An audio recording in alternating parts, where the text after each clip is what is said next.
here. So I didn't listen to the Trump-Musk discussion, which ran almost 2 hours last night. I just have no interest in the public pronouncements of either Donald Trump or Elon Musk. I mean, I'll listen to highlights, right? They can be funny at times, but I'm not interested in politicians in general. I just would never choose to listen to any kind of politician. Even Donald Trump is the least politician of all the politicians. And then Elon Musk, I don't trust anything that Elon Musk says and anything that Donald Trump says. Now, it may be accurate. It may touch on some profound truth, and then I welcome it. But I got to hear it in context, just because on their own, these two do not put a high value on truth. Let's put it this way. So the conversation began 40 minutes late last night, and Elon Musk says, they were under an unprecedented denial of service attack, but there's no evidence that this happened. So do you believe Elon Musk when he says that? I don't. Right? Elon Musk is not someone who builds credibility with me for the things he says. The things he does, yeah, he has credibility, right? He has monumental accomplishments. But as far as the things he says, same with Donald Trump. Donald Trump has considerable accomplishments, but the things that these guys say, I just find it impossible to take at face value. Right? They're not particularly credible. Not that any politician I would find credible. I would just never choose to spend my time listening to politicians or to people like Elon Musk who feel no fidelity to This story truth. was written by Philip Bunt. Addresses to the nation. Right. So Donald Trump still bills much of his public presentations as addresses to the nation. Sunday, for example, Trump's campaign team sent a fundraising email teasing that the former president would be addressing the nation with Elon Musk, a reference to Monday night's social media conversation with the businessman. When that conversation... So Donald Trump is so far out of reality these days. It's embarrassing for someone who wants to see him win. And a good little article on Axios, Trump's alternative reality campaign, right? In President Trump's version of reality, Vice President Kamala Harris's crowds are AI generated. He's leading in the real polls, and President Joe Biden might reclaim his spot on top of the Democratic ticket at any moment. All right, none of these things are true. Right? Trump's advisors, Trump's allies cannot stand that he's wasting so much time in an alternative reality that is undermining his real-world campaign. And a center-left critic, Jonathan Chait, put it really well this morning, that when Trump loses, he starts to go crazy, and then the crazier he gets, right, the more Trump loses. And I think this is a destructive cycle that I think most of us have probably gone down at times. was over, another email purported to be from Trump. I just finished addressing the nation with Elon Musk. Highfalutin descriptors notwithstanding, that conversation was not an address to the nation. It was two ideological allies touring the right-wing rhetorical bubble, and like new best friends in fourth grade, scrambling over each other to point out their favorite parts. As you probably heard, the conversation, hosted on Musk's social media platform, as opposed to Trump's, was delayed for 40 minutes. Musk blamed the lag on an effort to flood X's servers with bogus traffic, though internal sources told The Verge that this wasn't substantiated. As with the glitchy campaign rollout of Florida Governor Ron DeSantis, Republican, on the same platform last year, the issue was probably simply that the pared-down company couldn't handle the interest. But in keeping with the conversation's theme... Right, so do you believe that it was persecution that stopped the Elon Musk Donald Trump conversation from being widely heard, that delayed it 40 minutes?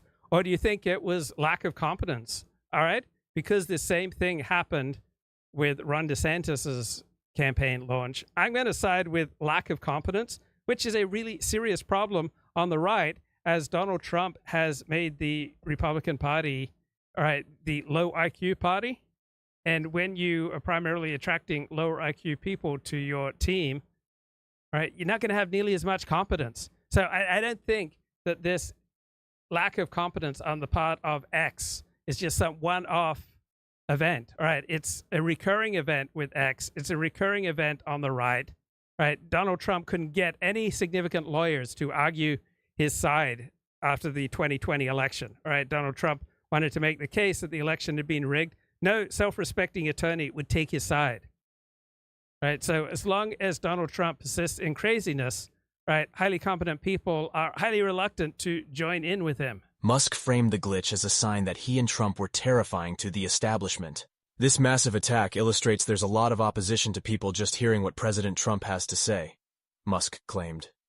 It was a fitting starting point, both because the claim itself was dubious and because it pivoted from a glitch, or, assuming that there was a flood of traffic, a likely troll to fashioning Trump and Musk as victims and as targets. The most important thing to know about the conversation. So X counts views in a highly distorted way. All right, if you even spend 1 second, it appears, on something, that's counted as a view. Rumble has also dramatically distorted views to exaggerate the amount of traffic they get. YouTube just seems so much more competent. Though I appreciate the free speech that's available on Rumble and on X. Between the two men is that there was no element of it that was really new or surprising, particularly if you have been attuned at all to the right-wing political conversation over the past 9 years. The two began by discussing the attempt on Trump's life last month, with Trump offering assessments of what happened that seemed to have been informed primarily by subsequent news reporting about the attack. Then, over the next 2 hours, the pair hopscotched around the political landscape, nodding along with each other about their views on immigration and crime, and other topics that come up a lot in Sean Hannity monologues. Near the end of the conversation, Musk, whose fawning credulousness throughout the discussion was palpable, summarized the sheer normality of their shared worldview. If I could summarize it, I think these are issues that I think most people in America would agree with, which is that we want safe and clean cities, we want secure borders, we want sensible government spending, Musk said. We want to restore both the perception, the reality of respecting, in the judicial system, stop the lawfare. How are those even right-wing positions? He added. I think that's just common sense. There are two answers to that question. The first is that, for example, wanting to stop the lawfare is a right-wing framing of the prosecutions of Donald Trump. It is a fair framing for some of the prosecutions of Donald Trump. The New York prosecution, right, the first time he was indicted and then convicted, that is an accurate framing. They had to change New York state law to enable that prosecution. You had an attorney general running on the basis of, I will prosecute Donald Trump.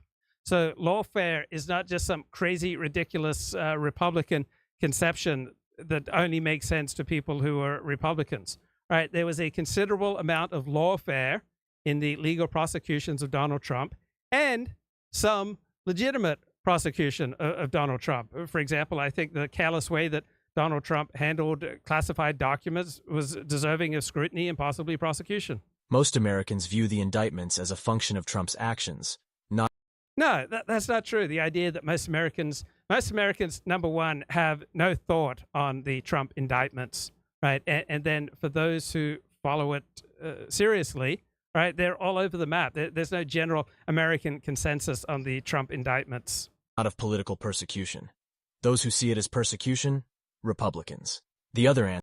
That's simply not true, right? Plenty of Democrats think that this was a persecution, a unique form of lawfare to go up against Donald Trump, similar with the Russiagate allegations that crippled the first 3 years of the Donald Trump presidency, ultimately based in very little substance. Is that politics is about choices, and the issues Musk presents are ones that Republicans and others on the right think are most important.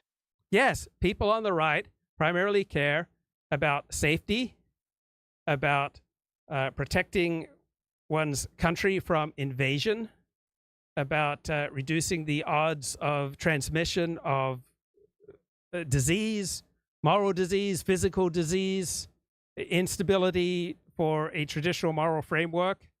Right? These are the deepest right-wing concerns. And if Donald Trump, right, numerous political observers say this, if Donald Trump can focus the campaign on crime, on illegal immigration, on inflation, he's going to win. But unfortunately, Donald Trump does not seem to be disciplined enough to do that anymore. Sure, Americans think that the border should be secure, but lots of Americans also think that immigration to the United States is valuable and that, for example, there should be an easier path to citizenship. Really, many Americans, a large number of Americans, think that any idiot should be allowed to gain citizenship in the United States. Right? There are probably 3 billion people in the world who would like to move to the United States and to take advantage of its social welfare programs. Seriously, you think a large number of Americans want to make it easy for low IQ, criminally inclined people to become citizens of the United States? Many Americans also think that access to affordable health care or protecting access to abortion or funding schools are more important than safe and clean cities.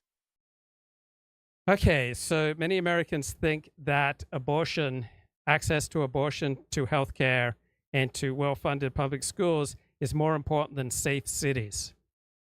So, yeah, if you do think that way, you would most likely vote for the Democrats. But crime could double, right? Crime could triple. There's no inherent reason that crime has to keep dropping, right? All things being equal, due to advances in technology, both medical and policing, right, crime should be steadily dropping year after year. But when you change incentives, for example, like California did, where it made stealing anything up to $950 punishable by nothing more severe than a misdemeanor, then you will get a dramatic increase in crime. When you valorize Black Lives Matter protests, right, you'll have a vast increase in crime. So we are not fated to any particular level of crime. We essentially get to decide how much crime we have by how severely we punish criminals. Itself an effort to mirror Fox News' emphasis on the purported dangers of urban living. This idea that there's been a substantial increase in crime in urban areas since the Black Lives Matter riots of 2020 is a fact. And many people have given up reporting various crimes because in cities controlled by Democrats, they seem to have policing that doesn't take crime terribly seriously. Right? You'd think that progressives would want to make the case for why being a progressive is so awesome. And in California and New York and Washington, D.C. and Chicago, right? These are urban areas overwhelmingly controlled by Democrats. Democrats can just do what they want with political legislation in California, New York City, Chicago, Washington, D.C., other Democratic urban strongholds, right? This is their opportunity to present an inspiring vision for what progressive politics can accomplish without any interference from Republicans, right? The state of politics in California, New York City, Chicago is entirely something that occurs within the Democratic Party. And what we see is a tremendous amount of urban blight, a tremendous amount of crime, and people who want to have kids increasingly leave, right? Urban strongholds, right? Democratic strongholds, right, are increasingly devoid of children. Right, the number of children in Los Angeles, New York City, is going down dramatically because this is just a really tough place to raise kids. Right, you can up and move to Florida, and there are large swaths of Florida. You don't even have to remember to lock your home. Your kids can go biking without supervision over to friends a mile, 2 miles, 3 miles away. Your kids can go outside and play, right, in public parks. As opposed to you walk around Los Angeles and you're liable to run into some crazy guy with a machete, right? So you can raise your kids in safety in large swaths of a red state like Florida or Texas, or in Democratic strongholds, right? It's a very expensive, very difficult, very challenging, very gross place to raise kids, right? Progressive strongholds are not friendly for the raising of children. And this is entirely on the Democratic Party. Or sensible government spending.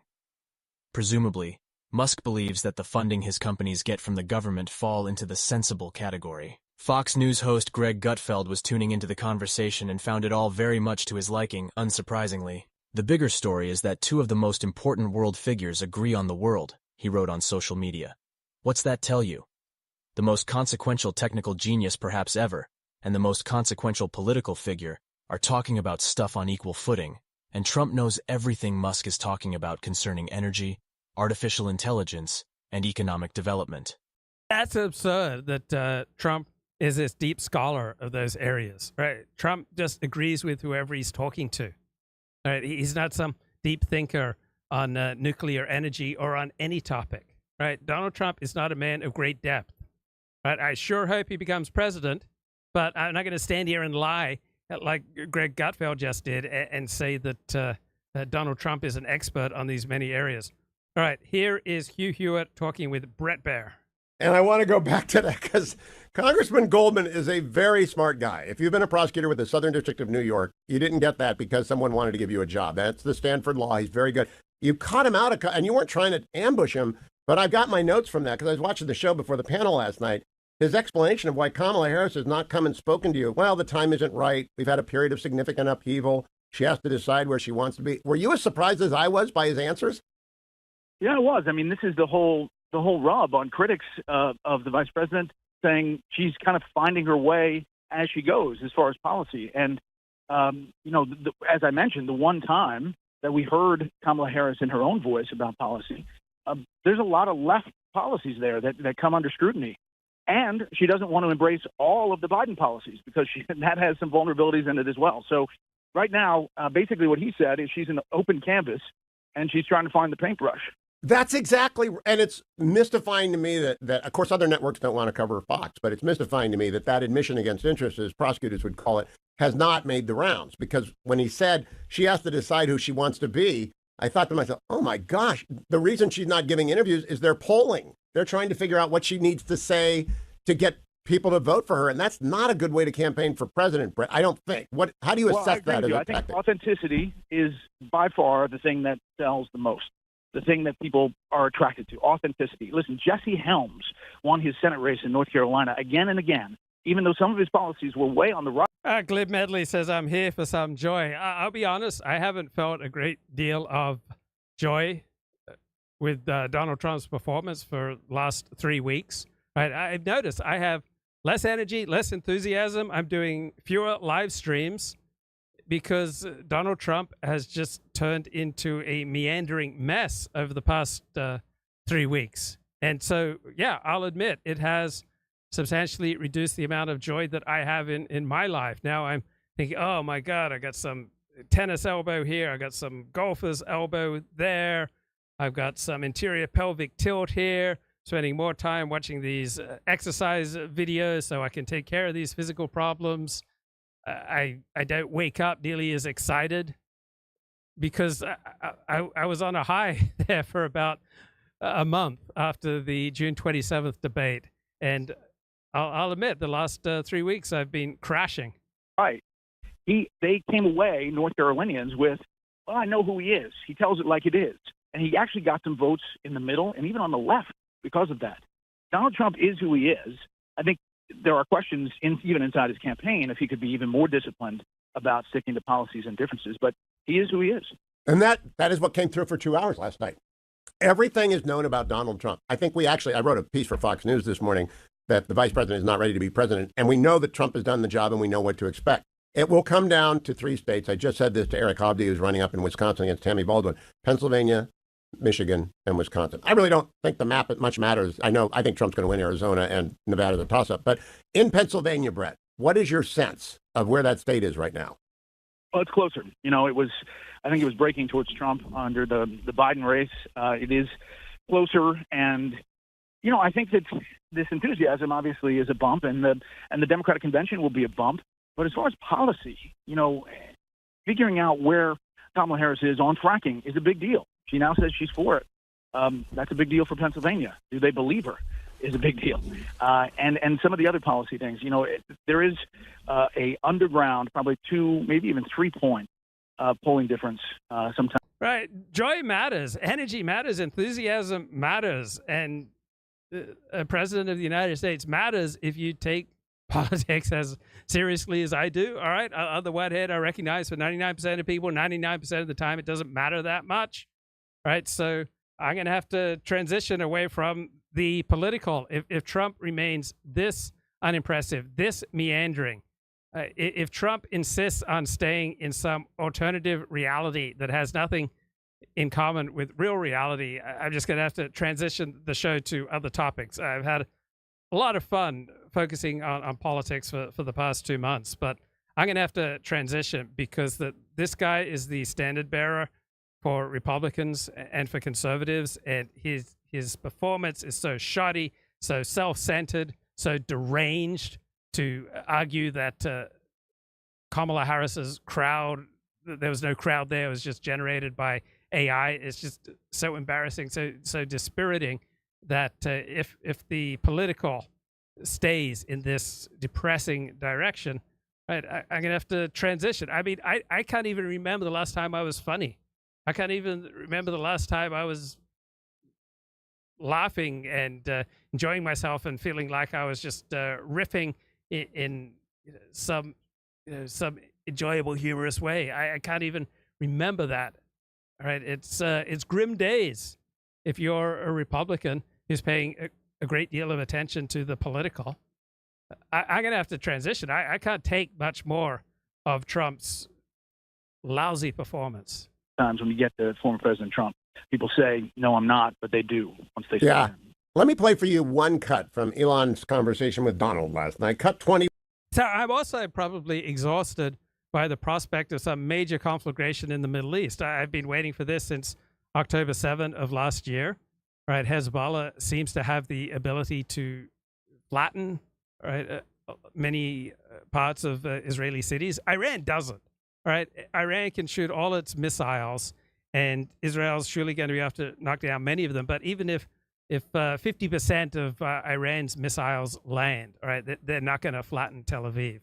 But yeah, I'll admit I'm concerned about what's going on in the Middle East. I'm waiting for a conflagration to kick off, and it hasn't. And so the anxiety has probably just taken a toll, and now you feel more the twinges of the tennis elbow or the golfer's elbow or the interior pelvic tilt, or I'm a little bit out of alignment here or there, right? Just that draining feeling. He won. I think this is a fundamental existential issue for the United States. And if we have another 4 more years of open borders, and it's going to be even worse with another 4 more years, it's going to be even worse than it's been for the past 3.5 years. I'm not sure we've got a country. You don't have a country left. Elon, if they get in, you will have 50 to 60 million people from all over the world, not South America only. You know, we think of South America, we think of Honduras and El Salvador, Guatemala, and Mexico, you know, the 4. But it's not that. It's everywhere. They're coming in from everywhere. And I had to stay in Mexico. Yeah, I think this is a super important point. Like people, it's like basically when I went down there, I was like, well, where are people from? It's like almost no one was from Mexico. No, Mexico less. It's just the border. It's just the border with Mexico. But the people coming in, it's. I don't like to use profanity, but it's true. The internet is just steadily getting shittier. I mean, your email just gets ruined by spam. But my phone, I get 20 spam calls a day. To navigate the internet takes more and more effort. Registering by email, these annoying people spamming with "Let's team up and boost your channel together." All right, you try to listen to a great show like Mark Halperin, and spammers just descend. You try to use Google, and it just overwhelms you with ads. So just using the internet, the experience of using the internet seems to have significantly declined in quality over the past 5 years. Earth, the rest of Earth, and America is only about 4 or 5% of the population of Earth. It would only take a few percent of the rest of Earth to overwhelm everything. In we're the US. already overwhelmed, Elon. We're overwhelmed. You had to see the news tonight about New York, and I love that place, and what they're doing to it is horrible. You know what he's referring to, Brett? He was watching Special Report. I guarantee you he was watching Special Report before he did that interview because of the story you ran on New York last night. And I think maybe this is the whale beneath the ocean. It's so depressing that Donald Trump watches about 6 hours, 8 hours of TV a day. The leader of your party, your movement, all right, the best hope, perhaps, for leading America through difficult times, spends about 6-8 hours a day watching TV. My God. It's going to come up again. It's going to dominate this campaign. Well, I agree with you. I do think there has to be a tighter, better answer to the Senate immigration bill. That's what Democrats, as predicted, are hanging their hat on, that Donald Trump told Republicans not to vote for it so we can have the issue. And, you can get an answer that's nuanced. J.D. Vance did it on the Sunday shows that says that bill was not the right bill. It wouldn't have solved the problem, number one. Number two, Biden-Harris could have solved the problem on day one if they had kept the executive orders in place and not reduced or removed 96 of them. Can she run? We need death penalty for spammers, right? Why don't these politicians do something about the amount of spam we get? Away from a clip that I referenced last night on Special Report. I want to play it for you. It's cut number 32. Takes about 30 seconds.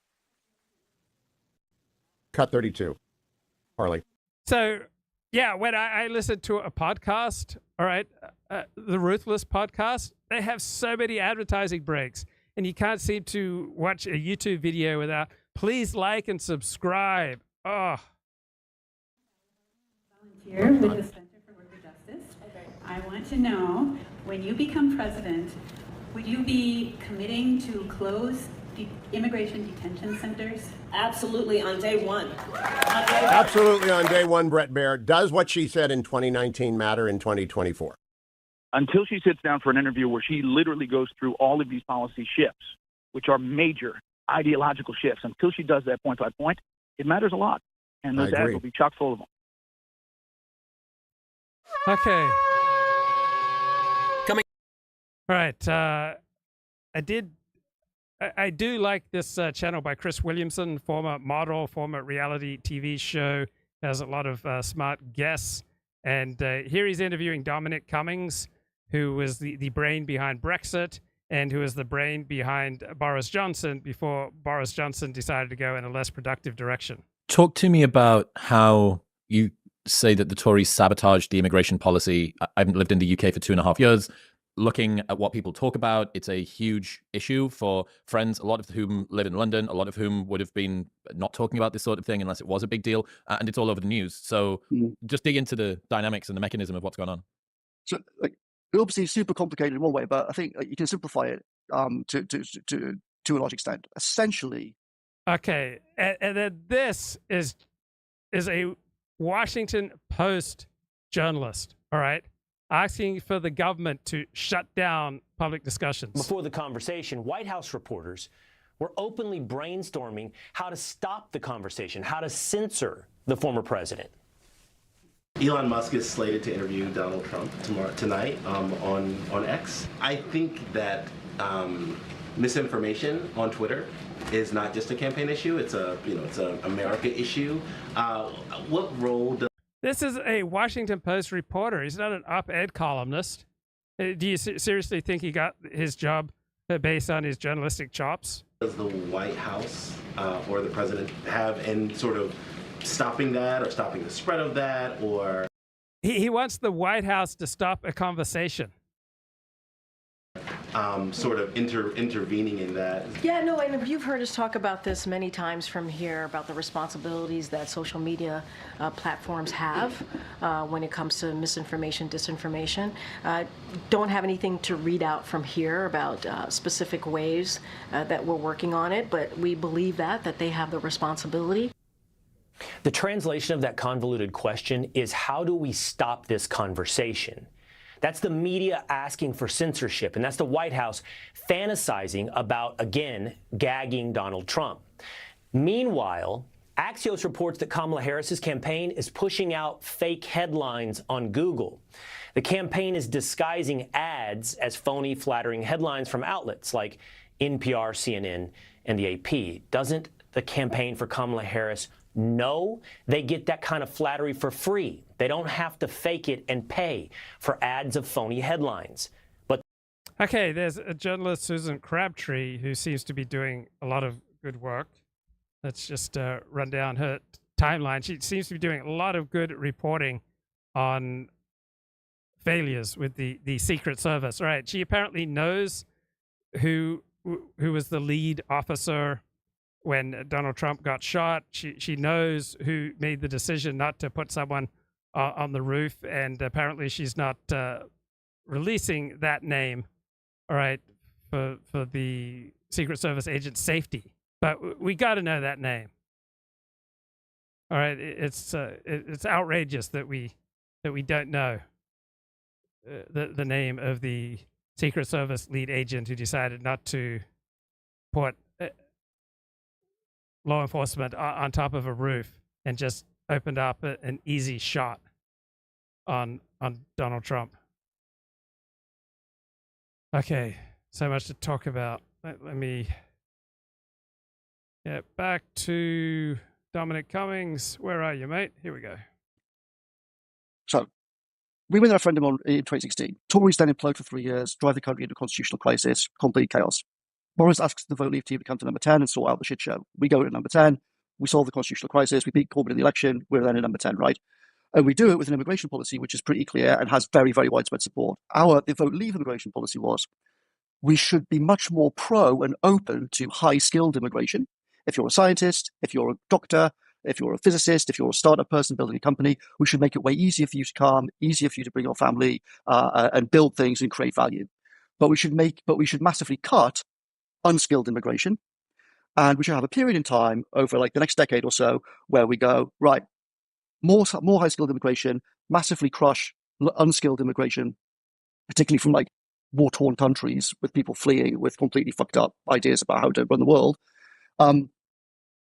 And we spend that time actually building the infrastructure, schools, hospitals, GP surgeries, all that kind of stuff that both parties basically neglected for 30 years. And then in 10 years' time, we can revisit it and see what everyone wants to do.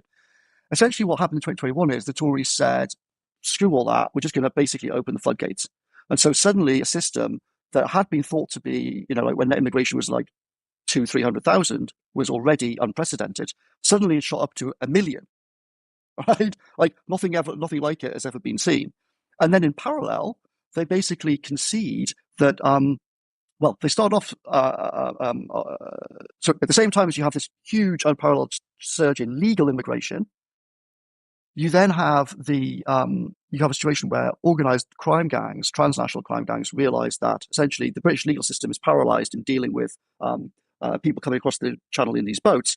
They claim asylum, and there's basically no realistic chance of anyone being stopped or booted out. So the gangs start increasing the pressure on this for 2020. It's like there's a little bit of it in 2020, but it's like tiny numbers. 2021, 2022, the numbers go up and up and up. Essentially what happens there is Boris, so the actual solution to this, I went through in 2020.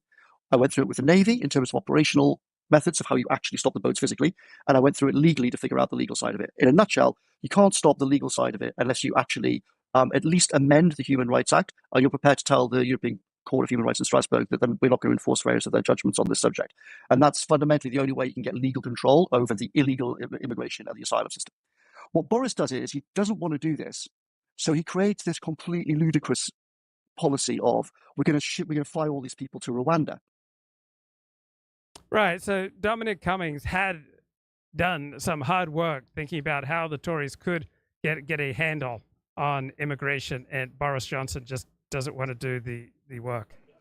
I hadn't talked about cocaine that much since I was Larry Kudlow's dealer. Remember how the most elite, well-funded law enforcement agency in the world just couldn't seem to figure out where that stuff came from, even though it's in the most heavily secured building in the country? Well, as Susan Crabtree at Real Clear Politics reports, Cheadle may have wanted the evidence destroyed. Quote, multiple heated confrontations and disagreements over how best to handle the cocaine ensued after a Secret Service's Uniform Division officer found the bag on July 2nd, 2023. Cheadle was, quote, pissed off that her order to destroy the evidence was denied. Well, who does she think she is, Hillary Clinton? Hunter, a known cokehead, had been staying in the White House, and then oddly, coke was found in the White House. What a coincidence. That's like finding a case of pies under Chris Christie's bed. Okay, Dominic Cummings, smart guy with some realistic plans for turning away an awful situation, the absolute flood of immigrants into Britain, but Boris Johnson didn't have the strength to follow through. Tory MPs, being what they are, go, oh, that sounds like a good idea, and everyone starts yabbering away about Rwanda. But the important thing to realize about the Rwanda policy is like it was always intended by Boris as a fake. It was intended as a fake thing instead of actually solving the problem. So the real solution is repeal parts of the human rights legislation, and then deploy the Navy and just stop any boats arriving. That's the actual solution if you actually are optimizing for stop the boats. What Boris started was this whole kind of fake discussion about Rwanda policy. But of course... Right, so much about politics is just fake. And that's where a wise observer can help one disentangle what's real from what's fake. Speaking of fake, you've got this new Breaking Kayfabe series thing where you say that the news is faker than WWE. What do you mean by that? So it's like you'll know who I mean, but I'll just explain for some of your audience. So there's a legendary music producer in LA, is a guy called Rick Rubin, right? Who obviously you'll know. And it was Rick Rubin who actually said this. Rick Rubin was asked about like how he relaxes and about politics and the news and whatnot. And Rick Rubin said, well, like I'm a big WWE fan, but like the older I get and the more of the political news I watch, the more my attitude is that like wrestling is real and it's the news that's fake. And what you should do is you should start watching political news on CNN or read the New York Times as if it's a WWE script, and then you'll actually understand what's going on much better. And I thought like that's actually really it takes an artist to kind of get to the heart of the political issue. Right? And it sounds kind of crazy when you first say it, but then look at just what happened with Biden, right? For 2 years, if you talk to a swing voter. Okay, so on a literal basis, news is a business, and it shares that which comes from overwhelmingly bureaucracies. Right, that's what news does. So when it comes to telling you the temperature outside, when it comes to giving you what bureaucracies have seen, then the news tends to do that fairly accurately. But news and pursuing news is not nearly the same thing as pursuing truth, right? That's where you need some wisdom and discernment. Farmer on 30 grand living in Missouri, in a focus group, he would say, well, the president clearly is like senile. He's shuffling around, walking into walls. He's shaking hands with the air. I don't understand what these clowns in Washington are doing. Like, it's just ludicrous having a president like that. It's like my grandfather when he got senile, he can't do the job, right? That was what the uninformed people who watched no news thought. The story in the New York Times, believed by the best informed people in Washington, was the president's super sharp in private, like he smashes out, he's sharp as attack. And the first debate happens, and the New York Times and Washington Post are full of people going, "Oh my God, this is unbelievable!" Like I'm shocked from staffers briefing from inside the White House, right? So you've actually got a situation in which staffers briefing from inside the White House are giving statements about the president's mental health, showing that they're actually less informed than someone who watches no news and just watches TikTok for like 5 minutes a day, driving a tractor in Michigan. Yeah, so that's it shows that like Rick Rubin is right. Rick Rubin is right. He should have been the guy that was advising everyone. Yeah, it's I realized during that period that to me, making jokes about Biden's senility on an episode felt so obvious that it was hacky. It was so old news and so exactly. Right. I think that's what I felt for years. I just didn't talk about Joe Biden. I talked very, very little about his senility. It seemed obvious that he was senile.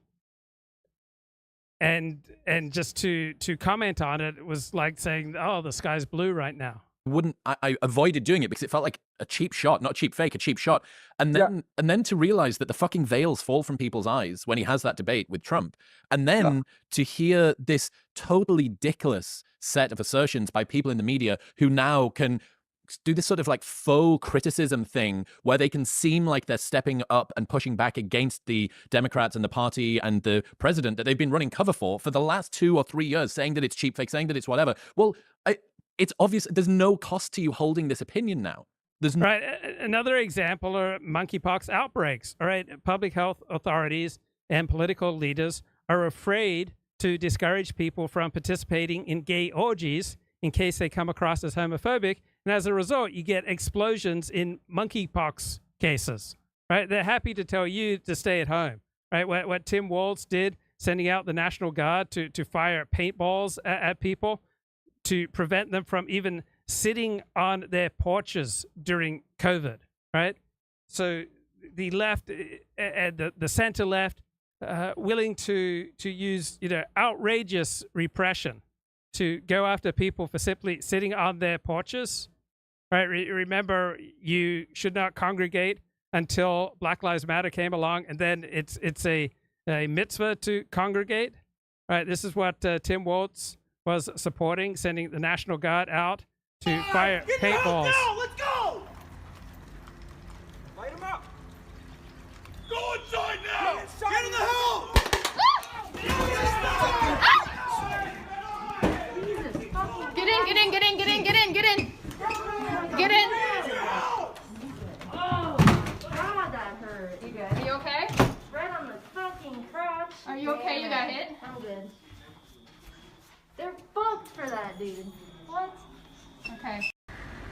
Right, this is Tim Walz's policy, all right, to have the National Guard fire paintballs at people simply for sitting out on their porch. Right, but he wouldn't have the balls to say, hey, don't participate in gay orgies during a monkeypox outbreak. Right, this is how he wields the police. Not to shut down Black Lives Matter riots, right, but to go after people simply sitting on their porch. Right, he allows Black Lives Matter to destroy hundreds and hundreds of buildings, billions and billions of dollars worth of property, have a massive escalation in crime, and just allows it to go on day after day after day. Right, and let's be honest, Tim Walz seems as queer as a $3 bill. Right, why was he so eager to start a queer pride straight alliance in his high schools? Right, the guy shakes hands with his wife. Very dodgy character. No cost at all, because everyone's seen that the emperor's wearing no clothes. There's this Ben Usher, somebody wrote this great article about common knowledge, and the common knowledge is not just, it's not good enough simply for people to know a thing. They also have to believe that everybody else also knows that thing. And when you have this huge, big fireworks display showing the problems that the president is facing at the moment, anybody that then comes out and says, oh, it's unbelievable, we can't support Biden with the way that he's going, well, yeah, everybody knows this now. It's the same thing with free speech. Free speech is only important for people that disagree with your view, because of course you're going to want all of the people who agree with your view to have fucking free speech. Yeah, it was so, God, it really made me realize just how much there are kind of two worlds of people. There was one world of people who thought it was so obvious it was hacky to talk about, and another world of people for whom this was a revelation. Yeah, exactly. And even more weird in a way, but it's like, the world which is most deluded about actual core reality is the set of people who spend all of their time supposedly at the absolute center of power talking to the power people, right? So like the closer you were to being editor of the New York Times or the Washington Post or CNN bureau in DC, the more likely you were to say completely insane. Right. So this is why I am not automatically on the side of expertise and the elites, and I'm not automatically on the side of populists and those who are against the elites, right? Sometimes the elites are right, and sometimes the people are right, right? Sometimes the uninformed 100 IQ people see reality far more clearly than the 145 IQ media elite.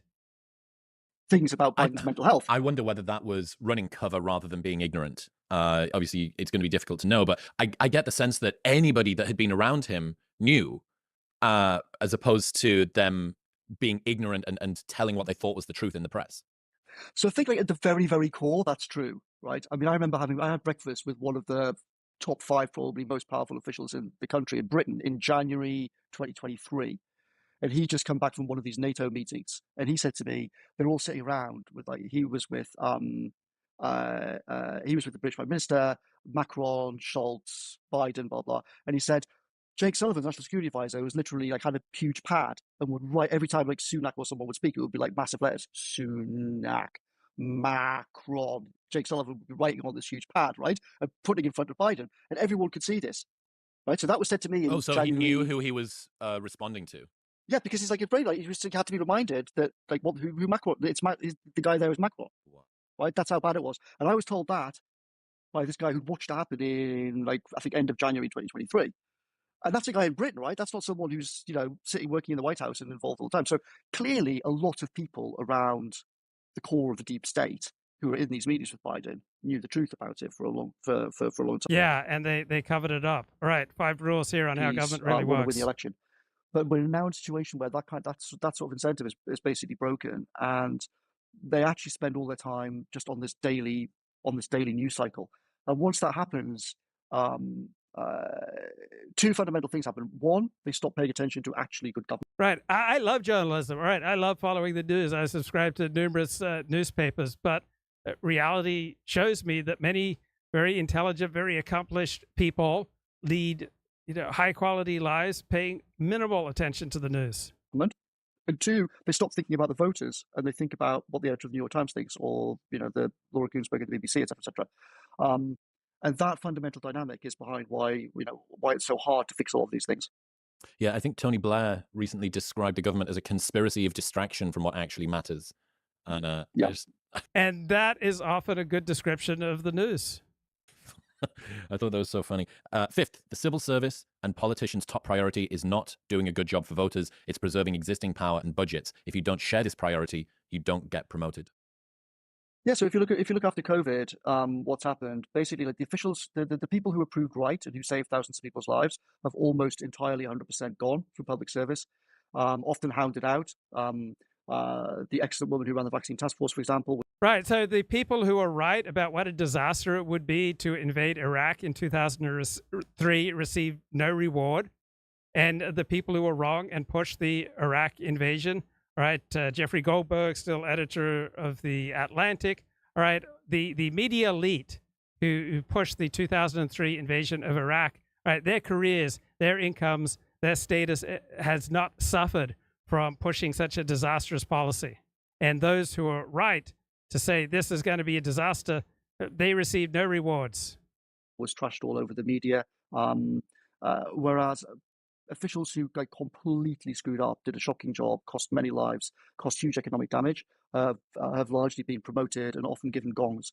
The nightmare woman who gave us duff advice after duff advice in February through March, like don't close the borders, masks are counterproductive and don't work, all this kind of crazy shit.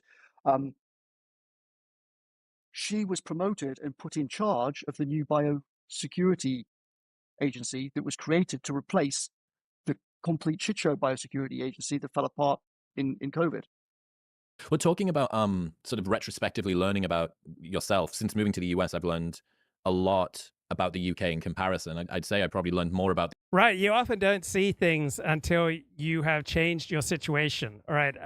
You often see the United States more clearly when you leave the United States. All right. You often recognize how valuable your friends or your family are, right, when you've moved away from them. The UK since being in America than I did whilst being in the UK. And I think the main one that I've noticed from a group perspective is the massive lack of patriotism that we have in the UK. You know, every Brit knows the 4th of July and what it stands for. And right. So patriotism, lack of patriotism, this is touching on something much more important than patriotism, and that's in-group identity. Your life will be so much better, usually for most people, if you have a more intense in-group identity, right? Whether your in-group is Orthodox Jews or evangelical Christians or right-wing conservatives or writers or doctors or lawyer, whatever your in-group identity is, usually your life will be better if you heighten the intensity of it. And almost no Brits know when St. George's Day is. And it's wild to me. It's kind of dispiriting. You know, the 4th of July has just been and gone, so maybe I'm still in the honeymoon afterglow of seeing all of these people be proud and happy about their country, even for all that it's a horrible, xenophobic, racist, transphobic, bigoted, hellscape. There are so many people on every single street that are just proud to talk about their country and what it means and the values that it stands for. And then I think about the UK, British culture, our history, our heritage, and there's just none of... The British love history, love their history, I think, more than any other nation aside from perhaps the Jews. You visit London, the British absolutely revel in their history. That at all. And it's sad. It's sad to think that a guy that flies an America flag outside of his house is called a patriot in America, and a guy that flies an England flag outside of his house is called a racist in the UK. Yeah, I completely agree. It is dismal. There's a famous essay that Orwell wrote in, I can't remember exactly, but like 1940 to 1942 sort of period. And he wrote in there about how like this weird phenomenon whereby the British intellectual class had essentially become like so anti-British, right? That instead of people who had all been brought up to be patriotic 50 years before, suddenly with the exact opposite. In fact, they all now were brought up and encouraged to sneer at the country and think that was the sophisticated take. And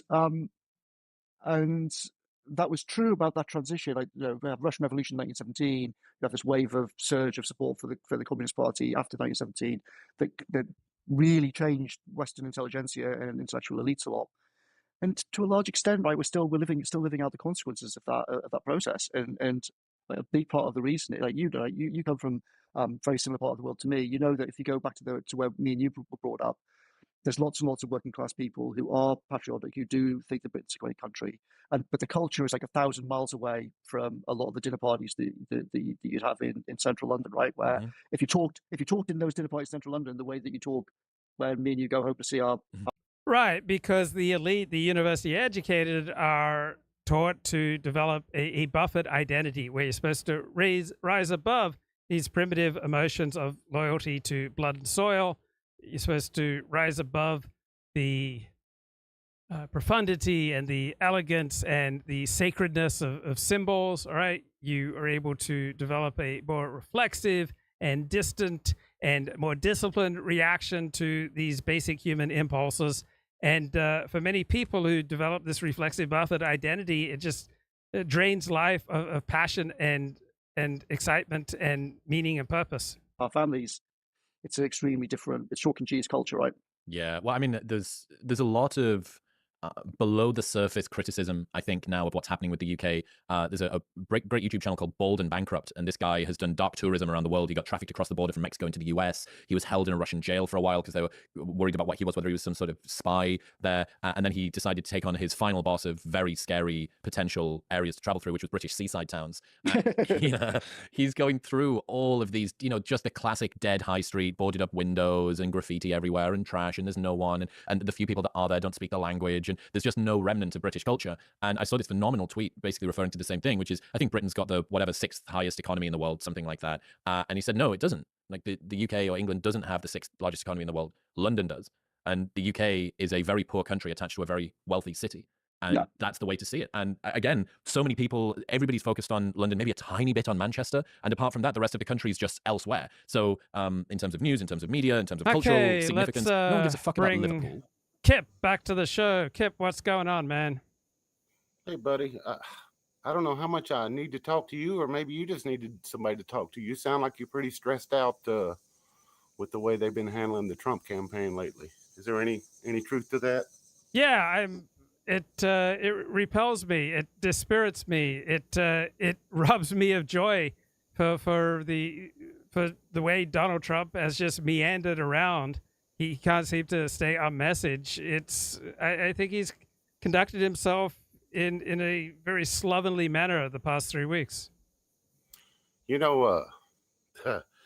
you notice the way they pretty much seem to make everybody forget that he got shot not too long ago?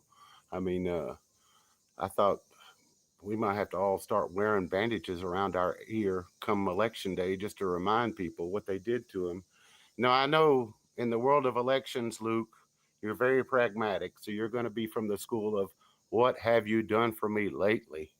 But I would just say, man, he just got shot probably less than a month ago. We can cut him a little slack after what seemed to be a perfect run. You know what I mean? He seemed to be timing everything so perfectly. And then I've only learned whatever recently secondhand through you. So I guess you're saying he's had a couple of quagmires lately. But I did want to push back a little bit. You said his lawyers have been shit. But Giuliani and one other lawyer tried to help him out in 2020. And damn, Luke, everybody watches when people get crucified. Both of them got disbarred. So you're taking a man's livelihood. That's like being canceled, like to the nth degree. So I just wanted to make that aware that when stuff happens, like when, what happens to Trump, 91 counts against him or whatever. See, in my mind, this is where I get mad at Republicans. I'm wondering why they're not walking in districts that Republicans control and putting 900 counts of shit against Democrats and playing tit for tat with them. I know you're not supposed to mud wrestle with a pig because you're both going to get muddy, but the pig likes it. But still, at what point are they going to take the kid gloves off and hit back? That don't make you mad the way the Republican side doesn't hit back when the other team plays underhanded? Well, I talking to you makes me realize how I wish I wasn't so emotionally involved in this election and in politics in general. I really strive to look at things from the 10,000 foot level and to have some humility that I have no idea about what the consequences will be. And there are so many things that I don't understand or I don't know. So I really shouldn't get so emotionally involved. So I'm open to strategies that will work to try to slow down the onslaught of the left, and if the type of strategy that you're talking about stands a good chance of working, then fine. I mean, I think when that lawfare got used against Trump, man, it just, to me, it's just another layer of just showing that all of our institutions have kind of like crumbled around us. And it's like they're making up the rules as they go, you know. So I don't know. I feel like the tactics used against Trump are the same tactics they use against a regime when they're doing a coup, you know. So it looks like all shiny and new to us because we haven't seen it before. But I'm sure you can ask a dozen countries around the world who are fine and dandy with their leader, and we ran them off because we needed somebody that was more corporate friendly in charge. Now, you and I might disagree a little bit about that. We think they should play it a little bit more straight on the home front, but I'm just telling you, I don't think they're ever willing to play it straight. But back to you being stressed out. What does Luke enjoy? Give yourself a chance to think about that. And let me tell you just the simple things that I enjoy, because I've learned that you can't buy happiness. So I'm one of those 2 or 3% of guys that like convertibles. So I enjoy like being in a convertible with usually some dogs in the car with me, and like going down a road, and it like the sun's shining, but it starts blinking in between shade and shine and shade and shine and shade. And man, I dig that so much, and it doesn't really cost a penny. And I dig like swimming, because most people, I think they view like swimming as work. But for me, I like to go swimming in the mornings just to collect my thoughts. It's like it's like a way to do therapy or whatever. I remember before I had a car wreck in 2015, I used to be such a stud that if I got pissed off the way you were earlier tonight, I would go sit on my bed and do like 300 sit-ups and go, am I still pissed off? And I'm still pissed off. And I do 100 more, and then I do 100 more. But I don't know that I can do that now, as old as I am now. But there's a lot of things that I don't know. You just got to incorporate. Like I know you have incorporated walks because I watch some of your videos when you're walking, and I am amazed by how few people are outside. I'd say you might see one person, at most 2 people on your videos. Yeah. And you live in such a densely populated area. Yeah.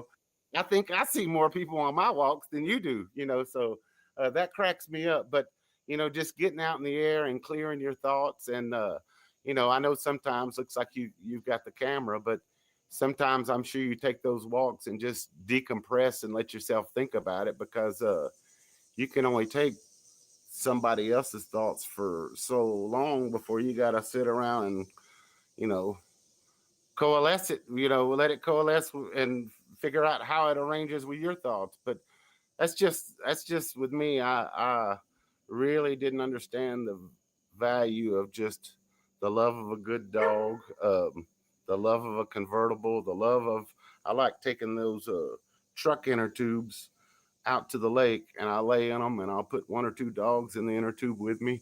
And man, I enjoy simple things like that. And I don't give a fuck what anybody thinks, that's on the periphery doing their thing, because most people are so phony. We kind of live in a society now where instead of actual enjoyment, they're just looking for selfie moments. You know what I mean, Luke? Yes. Yeah. Yeah. I mean, people spending too much time online like me. Yeah, I'll admit I've gotten a little out of my ideal equilibrium, which is why I've cut back on my live streaming the past week, because I've gotten so caught up in the politics and the excitement over Biden's collapse and then a new Democratic nominee that I got out of equilibrium, and now I'm using my annoyance at Trump to gaslight myself from my own frustrations with some of my own choices. And so it's a lot easier to just vent at Trump.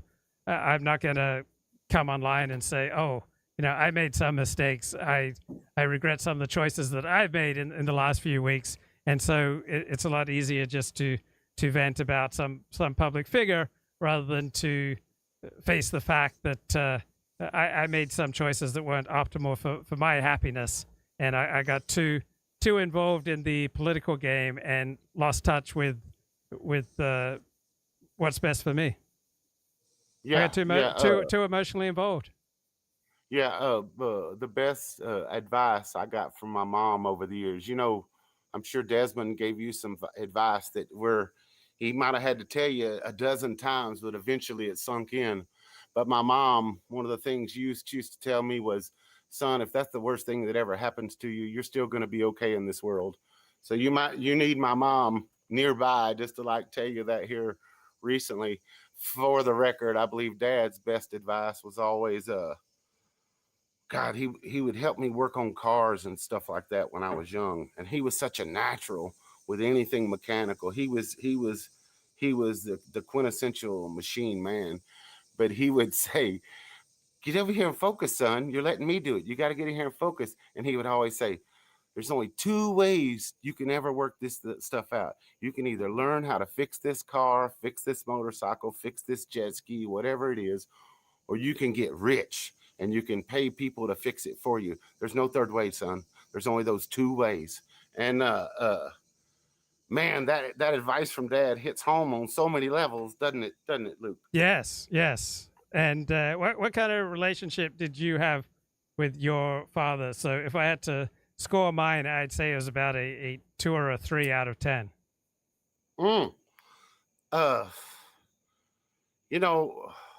Mine would be higher than that. If I'm upset with him, it's that he set the bar so high for what being a man is that I couldn't do it. I had a lazy streak running down my back.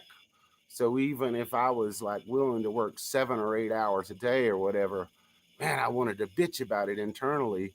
But he was like a machine. He would take off in the morning at 7 a.m. He'd come in at night at 7 p.m. He'd have homework because he was the boss. So he would have to do personnel stuff for a couple hours every night. And then he'd usually have from 9 to 11 time for himself.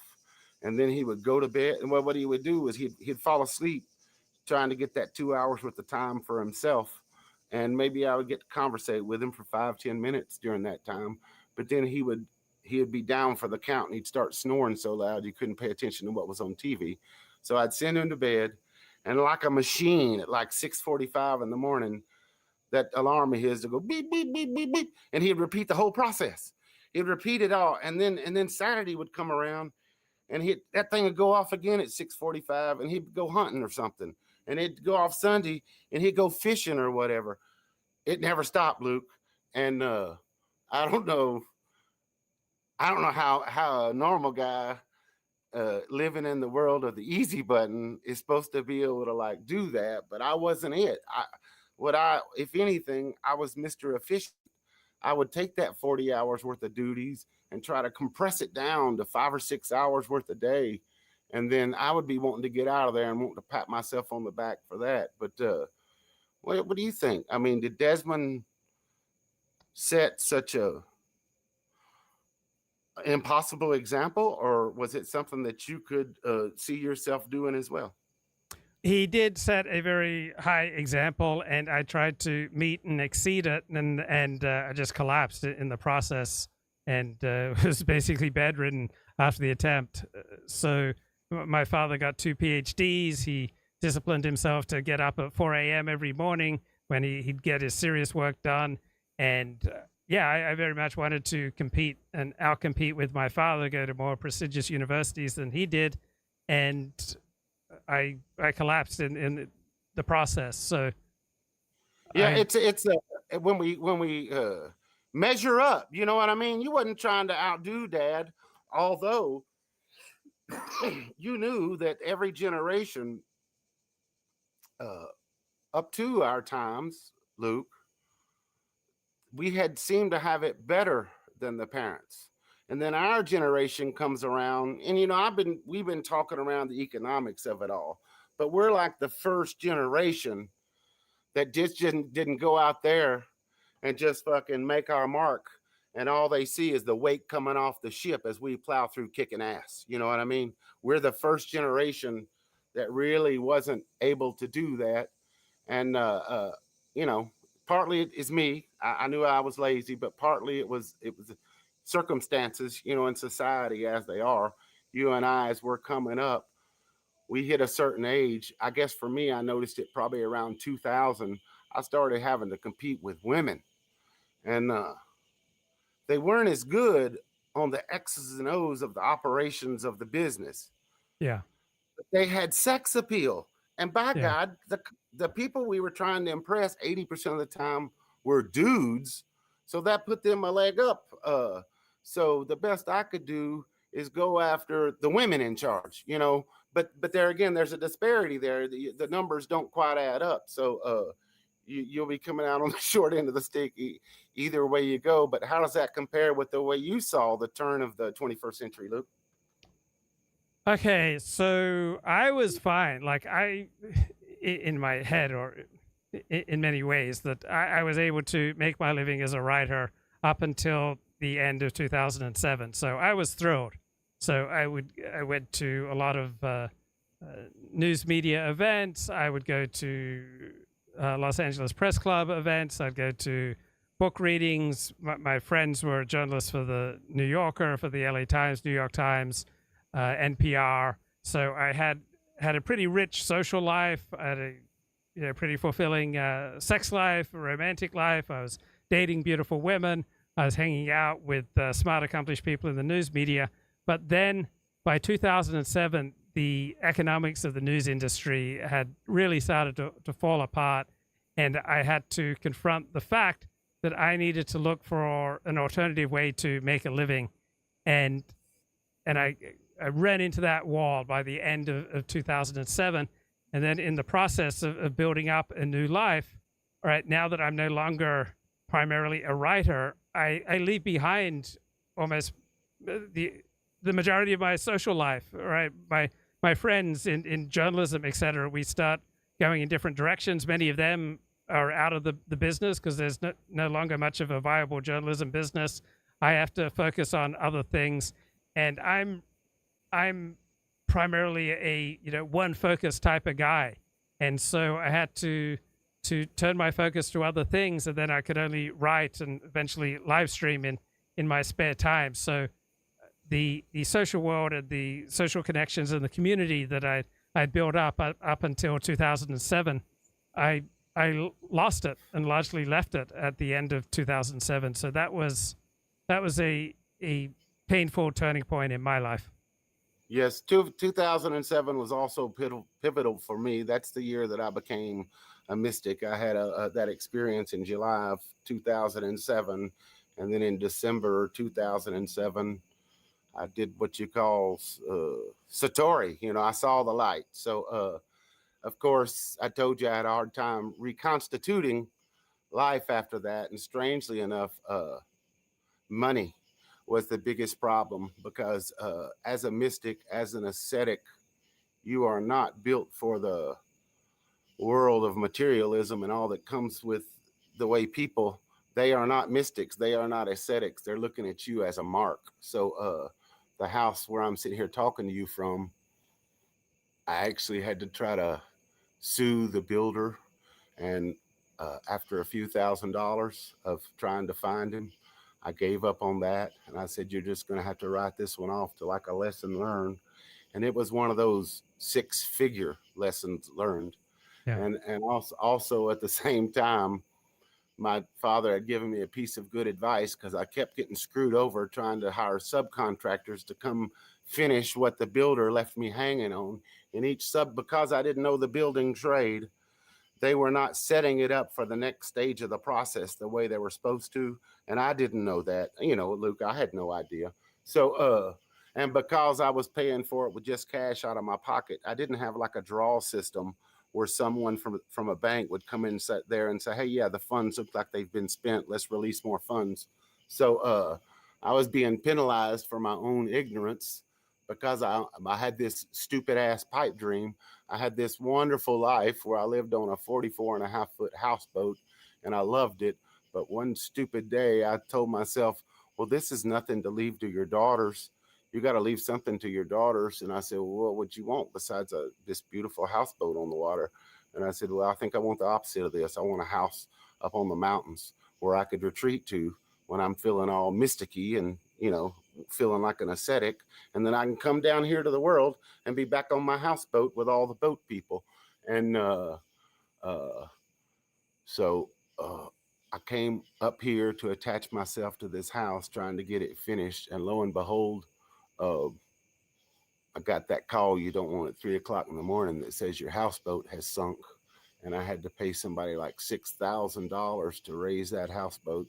And then after that houseboat was raised, I looked at it about 2 days later and I saw mold and stuff forming on the inside of my beautiful houseboat. I saw the cabinets just deteriorating because they had been under the water for too long, because it took me 4 or 5 days to get a diving team that was willing to put the bags underneath there to float the houseboat up, because they got insurance on the line that has to be involved with all that stuff. So, I mean, life was great just as a simple mystic. But then when I tried to think about what kind of legacy you're going to leave for your daughter, the same kind of thinking you're saying, and what am I going to do? How am I going to measure up to the old man? I started thinking about legacies and all that kind of stuff, and just started stepping in more piles of poo than a man ever ought to have to step in. So, yeah, it all started in 2007. And I think I'm just now kind of accepting, all the mistakes that I've made, because somewhere along the way, we can't get into the specifics. I may have had to commit a few felonies to get to the position that I was in life, and it's a damn shame that people can steal it from you, a lot easier than it took for you to make it under whether it was legal means or felonious means. You get what I'm saying? I'm not saying that when I was making my money, there was nobody hurt in the process. Everybody was smiling. You know what I'm saying? But then people took it from me. So so it makes you real salty and you start losing faith in humanity just as a whole. And that's really, sometimes you'll hear me and I'm come across as I'm bitching, and maybe I am, but really I'm calling you to get therapy, because I just see trends that aren't going the right way. But, I noticed on our last talk, Elliot had mentioned something about Bitcoin in the comments. Do you have any thoughts about Bitcoin? Would you mind me giving my 2 cents on Bitcoin? Yeah, I'll give you mine first, and then you go. Okay, I don't think Bitcoin solves anything. I think it's overhyped. I think it's a scam. Over to you. Mm-hmm. I think you're right. I think I ran across Bitcoin in 2017 because I had one of my dope smoking buddies tell me that his dope man had run dry, and that he's been farting around on this thing called the dark web, and all this stuff is new to me. And he's talking about this thing called the Silk Road, and saying, I'm going to explore on it. I think I'm going to buy in. I think I'm going to, see if I can replace the dope man. I said, man, that would be awesome if you could. Let me know how that works out. So he apparently buys this thing called a Bitcoin at the time that's like $1,500. And instead of spending it all at once, he gets a sample, like $100 worth sample pack or whatever. And he's happy with the sample. So he says, well, I'm going to go ahead and spend the rest of it with this guy. And he tells me, oh, Kip, by the way, this thing I bought it for $1,500. Now it's like $3,100. I was like, how long did that take? It's like 7 or 8 weeks. I was like, man, you might ought to buy a few more of those. So, Luke, it had a use case. It was being used, but they call it a cryptocurrency. And when I think of cryptocurrency, I think of things like crypto Jews. And I think that means cryptography means hidden. Yeah. But that thing is not hidden. That ledger is as public as can be, those Bitcoin ledgers. So it is not, there's no anonymity to it. If somebody was wanting to buy something illegal, they would only use something like Monero that really is secret. But there again, I'm not telling them to go buy Monero. I'm just saying, if I was gonna put $1,000 to buy something online or whatever, I don't think I'd use Bitcoin. I think I'd use something that really was in the spirit of a cryptocurrency. When you think about what these things are, they're supposed to be like an alternative to using the central banks. You hear me bitching about the central banks every once in a while. I should be a natural Bitcoin guy, but I'm not, because this guy Satoshi, nobody knew who he was. He just dropped off a white paper, which means, Luke, he could come by next week after I've invested $250,000 in Bitcoin and drop off another white paper that says he's improved his thing. You get what I'm saying? And now all of a sudden I've invested in something that's going to zero. So people will try to look at Bitcoin as a store of value, and they're looking at it the wrong way. I don't think that it was ever what it was supposed to be. I think it was just supposed to be like something like a way to use cash, something that was like cash, that wasn't cash, online, anonymously. So you agree with kind of like my take on Bitcoin? Well, I think it's a scam, and I think it's part of an overall pattern of conservatism is essentially funded by scams. I mean, the supplements that they push, like the idiotic, I found this one secret easy trick. The products that fund right-wing talk radio and right-wing media seem to overwhelmingly be scams. These, buy gold and silver, but at ridiculous markups that are just terrible for people. And so much of conservatism incorporated and much of right-wing media is essentially funded by scams. And to me, Bitcoin is just one of many scams that are dominant on the right. But I will tell you, don't beat up the right wing on that too much. I've noticed that their biggest advertisers, I don't watch Fox News, but like I hear it in the background with my dad. And so Mr. Pillow Guy or the Pillow Guy, yes, like their number one advertiser, and their number two advertiser is like the St. Jude's kids. Well, the reason that is because they've been like blacklisted from the other, from what you might call the mainstream advertising complex, and they're kind of like forced into that stuff. And you're right. You get into these guys like Glenn Beck or whatever. I'm sure they all do it, but they don't know what they're selling. Some of those stuff are schemes, and any of the stuff that I hear where they're talking about like milligrams of gold or whatever, I know that the normal person doesn't know. That should make their radar go up right then and there, that they may be onto a scam, because it takes a lot of milligrams to make an actual gram, and a gram of gold ain't shit even by itself. That's not even $100 worth of gold once you take a bunch of milligrams and make them all into a gram. So people are actually just hoodwinked by the jargon and the fact that they just don't even understand the nomenclature. So you're right. But I would say we might not want to castigate everyone in right-wing media, because they're actually shunned by the advertisers that they would probably like to have. They'd probably like to have all the people, what is it, Procter and Gamble, all the people that are selling all Mercedes. the household goods. Yeah, that's what they want. I'm sure they want those guys, So you and I can agree that Bitcoin is, I don't know if it's a scam along the levels of these NFTs or whatever.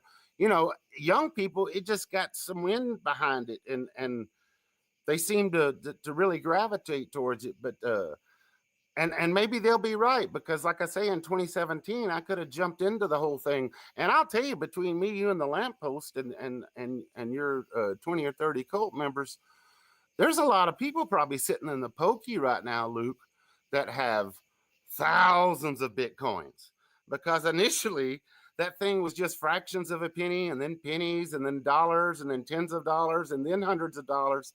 So when people were having to transact for things, and then let's just say the feds busted them or whatever, they may be doing a 5 or 10 year stretch, and they got 20,000 Bitcoin, just sitting around here. And those Bitcoin were worth nothing when they went in, and now they're worth a whole lot of money. So it's probably, strange, actually, who holds the wealth in that. But I think these guys like Michael Saylor or whatever, I wonder if some of these crypto billionaires aren't the ones that keep reinflating this thing every time it goes down 10 or 15,000. But I'm glad you and I are in agreement on that. And I just want to say on a postscript of that, if somebody does feel like they need to be into the trying to preserve their purchasing power of their cash, if they have the means to do it, stocks is probably a good thing. I heard that actual guy who was the actual Wolf of Wall Street, I heard him a year or two ago say that the main thing is to be in the market. And he advised at that time, he was saying like a Vanguard, like a no-load indexed fund that just lets you participate in the whole market without having to pay management fees out the wazoo was probably the way to go. And I think something like that probably is, unless you just like believe in a certain sector that just the normies just don't understand. You know what I mean? If you just understand a certain stock better than somebody else, then you can go for it. But the thing about the stocks and gold and any of that stuff is the market can remain irrational longer than you can stay liquid. Yeah, you can stay solvent, So that's a thing. When you play that hunch, so my hunch on Bitcoin is it could go to the moon, but I think it's more likely going to take the turn of the NFTs when something prettier, newer comes along and there's other things about, they have that proof of work that a Bitcoin has to do. That actually uses a lot of energy. So you see how the people who do rule the world seem to use environmentalism as a cudgel to make people do what they want to do. So they're not going to be happy about all that energy being used for that proof of work. And then if you compare like Bitcoin to that other thing I had looked into, Monero, and when I say I looked into it, I looked in to see how much does a transaction fee? What's the transaction fee for a true cryptocurrency versus this pseudo cryptocurrency of Bitcoin that everybody loves? And it was like an average for Bitcoin was like $2 per transaction. The highest transaction in the past 60 days had been like $144.99, and the lowest transaction had been like 50 cents or something. But Monero compared to that with an average transaction fee of like a penny or two, so even if Bitcoin does become the next best thing, you got to think about, well, what's the network worth and how many times are you going to use it? If you used it 3 times a day, buying your cigarettes, buying your gas, whatever, hell, how many times are you going to be willing to take you being the odd man out, getting that $144 transaction fee charge? That's going to piss you off, so it's got a lot of things against it that the Pied Poppers of it don't even want to talk about. And yeah, it's a scam. I'll just go with it's a scam. Stay away, and stay away from people who are peddling deceitful schemes in general. And then as far as the stock market goes, you got to remember that my quandary with the U.S. government, the immediate problem is that, like, they're telling us it's the best time ever to be an American. Well, we take in 4.9 trillion this year in taxes, call it 5 trillion, and they're going to spend 6.9 trillion, call it 7 trillion, and that's if nothing happens wrong. But like a black swan event. But the thing I wanted to call your attention is most of that $5 trillion of income comes from the stock market. So the powers that be are going to make sure that that people playing that stock market are going to make plenty of gains, because if you remember Trump and even Biden, they kept measuring the success of their presidency by how the stock market was doing. Now, see, what they don't realize is probably only 10% of people are participating in those gains. But the thing is, you need to be in on that, because let's just take the last time it crashed in 2008. It went down to 6,600. Well, you and I, Luke, can remember at that time, the average price in America was about 220, and now the average price in America is probably average price of a house is probably more like 440. So that 6,600 in points of the Dow is reflected in today 2024 money, probably like double that. So instead of 6,600, let's compensate for inflation and call that 6,600 low for the Dow. Let's call it 13.2 instead. Let's double it. And let's look at the Dow now. It's 40,000. So 13.2 to 40,000. That's a 3 times gain from 2008 to 2024 in 16 years. So that's 3x in 16 years. You're going to offset your inflation. You're going to offset what you've had to pay in groceries, in extra groceries or whatever. But if you weren't in the stock market, if you weren't playing into the broader market, you definitely weren't going to participate in those gains, and you were losing the whole way. Okay, Kip, I'm gonna move on. So let's continue this another day. Thanks, man. See you. Thanks, man. Take care, bro. Okay, just want to play a little bit more from Dominic Cummings here. His interview with Chris Williamson. Or Wakefield or Birmingham or Solihull or anywhere like that. No one cares. So you don't have the sort of cultural focus. You don't have the financial support at all. It's everywhere in the country is pretty much fucked except for London. And yet you can kind of hide behind this macro trend. All of the micro trends are hidden within the big macro one. And it's sad, man. It's sad. And like I say, in retrospect, just something that I've learned since not being there. You get to see it's the sort of fish going through water, asking the other fish, how's the water today? And you think, why is it that way? Why is it that we don't have the kind of support and cosmopolitanism and this other insight I learned about how I think both the UK and America have 2 or 3 spots in the top 10 universities in the world. So we share the same number, and yet the US produces a huge times more entrepreneurs than the UK does. Well, why? It's because America still encourages people to believe they can go and do stuff. And the UK's just got this zero-sum, waterlocked mentality where our aspirations are as sort of exciting as the weather. And I just wish I could change it. I really wish that I could re-inject some of the enthusiasm that I've learned since being over here back to the UK. I think it would make daily life and the outcomes that we have. That's true. Americans are more enthusiastic than the British, than Australians. They are much more optimistic. They have had a much more formidable entrepreneurial record. There's something about a pragmatic, optimistic character to American history. Have, politically, commercially, socially, I think it would make a really good difference. Yeah, I totally agree. And what you say is completely correct. One of the weird and terrible things about Westminster is just like, the only part of Britain that they care about is London. They care more about what's happening in America than they do about what's happening in Birmingham or Manchester or Liverpool or Newcastle. Like, none of those places have any, no one cares at all what's going on there. And these things become a vicious circle, right? Because it means that, the money is sucked down to London, the infrastructure all points down at London. When I was in government in 2020, we went through this huge spending review on infrastructure, and we were trying to say, look, for decades, the infrastructure has been built around serving London. We've got to start thinking about what infrastructure to build to help other cities. What does Manchester need? What does Newcastle need? And all these officials, they don't give a fuck about any of that. It's like, London's where the money is, so that's where we should focus infrastructure. But yet that's like a self-referential, self-building thing, right? We're not saying that to be anti-London, right? London's making money, good for London. But you can't just have a country decade after decade where all the talent comes. Okay, his little burst on, what do I got?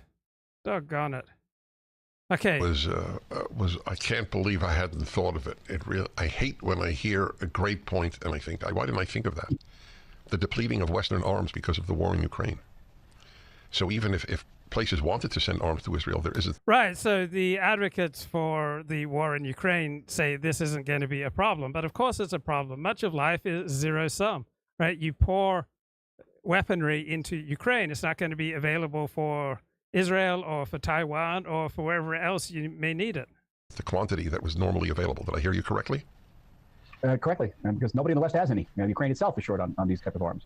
And I've been a long-time advocate when I was in government. Remember, I was in Knesset and I was the deputy minister. I was a long-time advocate of establishing munitions independence for the state of Israel, not to be dependent on anybody, because I was very much influenced by a decision made by the Obama administration back in 2014 in an earlier war with Hamas, where the administration said we were killing too many Palestinians, and they began to delay the supply of vital munitions. And I concluded that Israel can never be in a situation where it's dependent on any foreign government to that degree.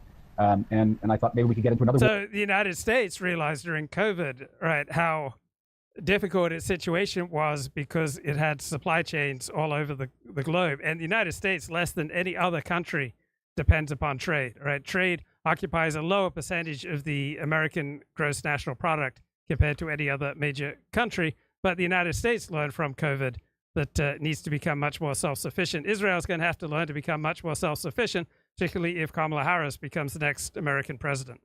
Or that would be, far larger, and all of a sudden someone's going to, turn off the faucet, and that is what has happened. And it greatly constrains our decision-making and our maneuverability.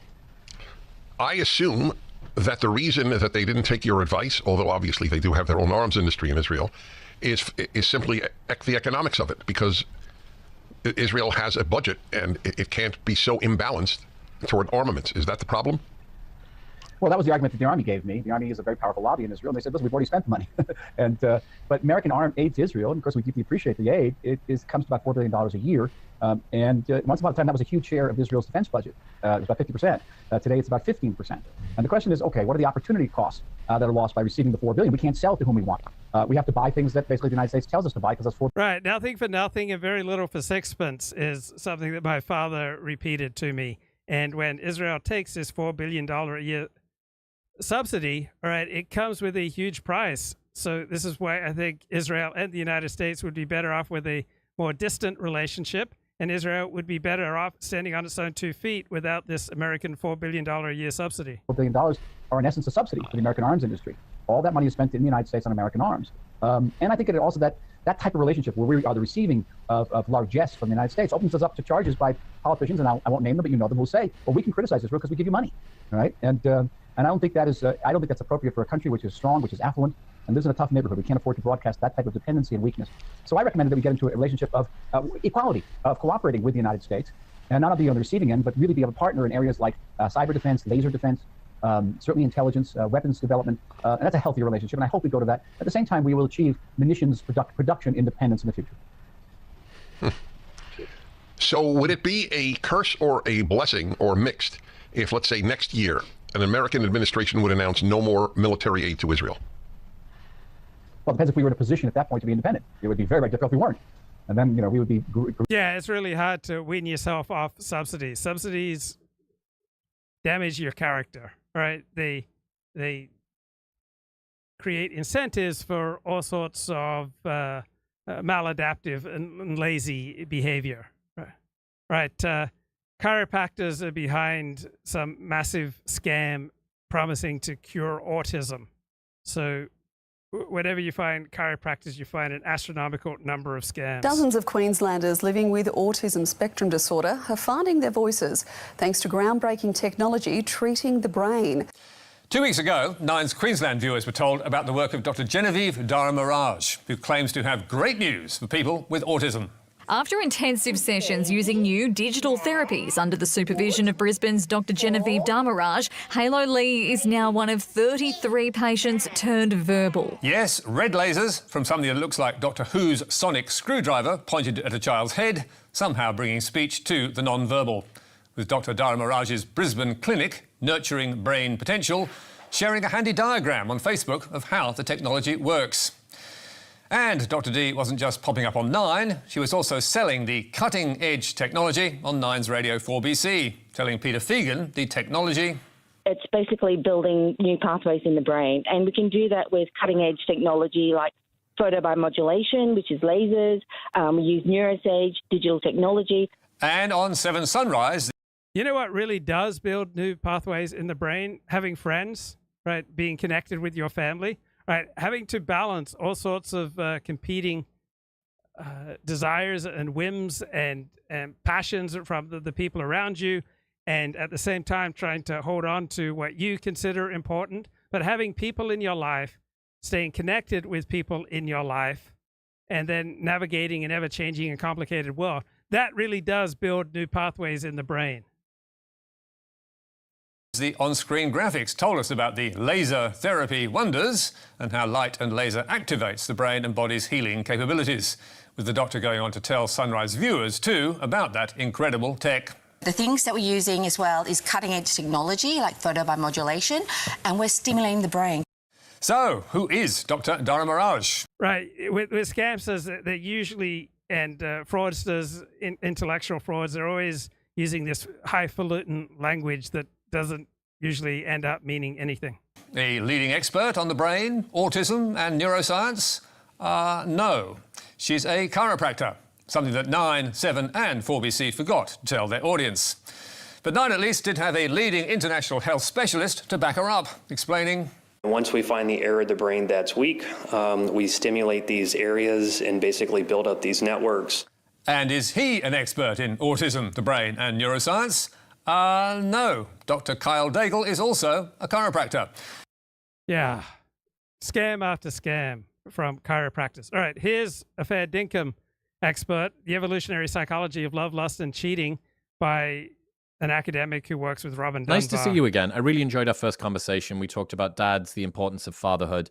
Today, your most recent book, Why We Love, I want to talk about that. Very universal, perhaps one of the most universal things that humans have got. Yep. Why did love evolve at all? Okay, so love evolved basically in the same way that most things evolved, is because it aids our survival. So humans are arguably the most cooperative species on the planet, both in terms of the number of relationships we can keep going at once, which is about 150, in terms of the duration of those relationships that can last decades, and in terms of the very many different categories of relationships that we have. So we're very cooperative, but cooperation is really hard. As we all know getting along with our friends, with our family, with our co-workers can be a little bit stressful sometimes, and it would actually be much, much easier to be solitary. But we have to live in a group, and we have to get along with each other to just survive. And so evolution came up with love, basically. It's kind of like a form of biological bribery. Right. It's easier to live without community. It's easier to live without all these interlocking relationships, but your life just becomes incredibly impoverished.